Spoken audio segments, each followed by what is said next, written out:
сұрағым келеді. Тука істі болған кезде Бауыржан Ибрагимов 35 мың доллар ақша беріп, Туканы құтқарып алыпты деген қауесет әлі күнге дейін еміс естіледі.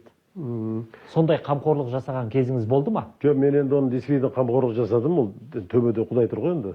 Туканы действительно қорғап алып шыққаным рас. Оны ағасы да, өзі де келіп рахметін айтып, бірақ жаңағыдай ақша беріп деген ол өтірік ол.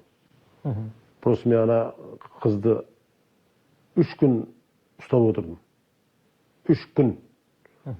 Үйіме де бармадым, сол қыздың қасында болып, өйткені мен білдім ол қыз өзі тегін қыз емес екен, ол арнайы жасаған, сонымен айланысатын дәлелдер болып көрінді көзіме.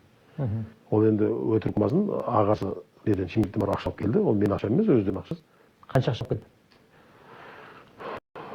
Өтірік айтамайын кетіп, $10 мың алды ғой деймін.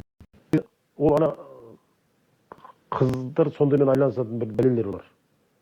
Жаңағы балдарды сөйтіп сүріп, содан кейін барып арыз беріп, сосын жаңағы ақша болмай қайтетін нелерді.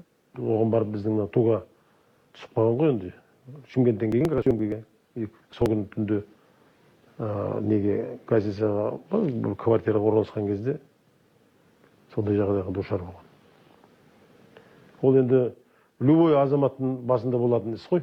Мысалы үшін да, ол енді оны мен бір сол кезде бір ерлік жасадым, бірдеңе демеймін. Просто енді қасымда жүрген өзім інім, жаңағы өнерпаз өсіп келе жатқан талантты бала болғаннан кейін мен енді айттым.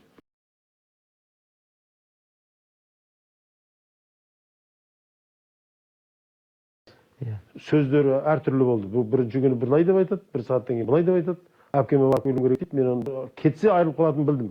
Оны бір рет қашып баратқан жерден бір ұстап алдым ғой. Аэропорттан жолынан барып чемоданмен ұстап алып келіп, қайтадан гостиницаға келіп, қағаз жазбай жібермедім ешқайда. Менің ерлігім сол болды. Жұрттың арасында бір